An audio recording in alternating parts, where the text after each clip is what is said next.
Tiniyak ni Pangulong Aquino ang epektibong sistema ng edukasyon sa bansa sa implementasyon ng programang K-12.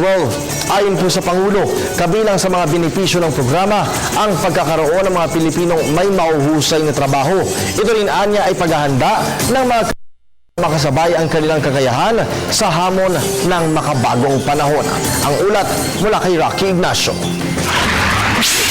Nindigan si Pangulo Aquino sa mas malaking benepisyo na idudulot ng K-12 program ang reforma sa sistema ng edukasyon na naglalayong palakasin ang kakayahan ng mga mag-aaral na magkaroon ng dekalidad na hanap buhay. Meron raw yata mga tumututol sa K-12 na nag-rally kanina. Higit kumulang raw 20 sila, pero yung banner raw nila tigli-5. Kaya gusto ko makita yung mga dyaryo bukas, baka papakitaan tayo ng napakaraming tutol na bandera sa Pinangunahan ng Pangulo ang pagtitipon para sa pagsisimula ng implementasyon ng K-12 program sa Philippine International Convention Center o PICC. May tema na sa K-12 kayang-kaya sama-sama, layunin nitong mapahusay ang sistema ng basic education sa bansa para tiyakin ang pagkakaroon ng mga Pilipinong may mahusay na trabaho.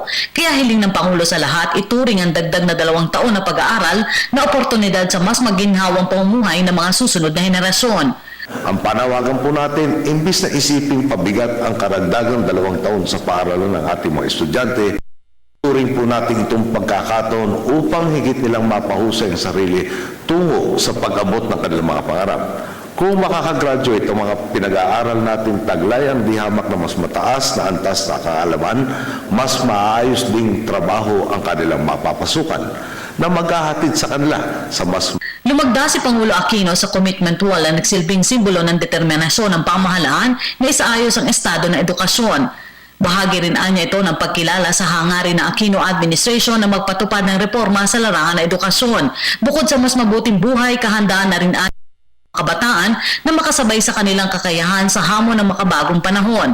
3 lamang anyang bansa sa mundo ang gumagamit ng 10 taong edukasyon, ang Pilipinas at 2 bansa sa Africa. Alam din po natin, sa dating sistema, pinagkakasya ang lahat ng dapat malaman mula grade 1 hanggang grade 6. Pagdating ng first year high school, kailangang habulin ang hindi kinayang maituro ng elementarya.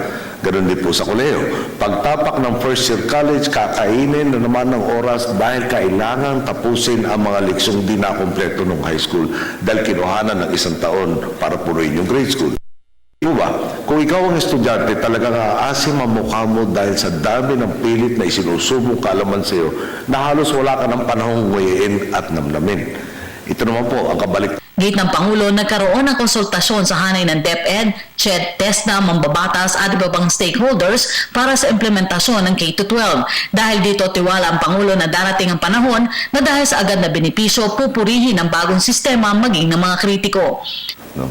Pagdating ng panahon, lahat ng mga tumututol, pag nakita na yung tagumpay, sasabihin kung hindi sa batiko sila, hindi nyo napaganda.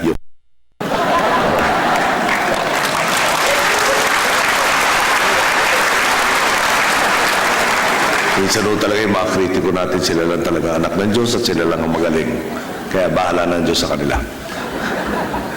Pinatotohanan naman ang inaasahang kabutihan nito ng ilang guro, estudyante at magulang. Di lamang responsibilidad ng isang sektor ng lipunan ang edukasyon. Sama-sama dapat tayong lahat na tumayo para sa edukasyon at para sa mga kabataan.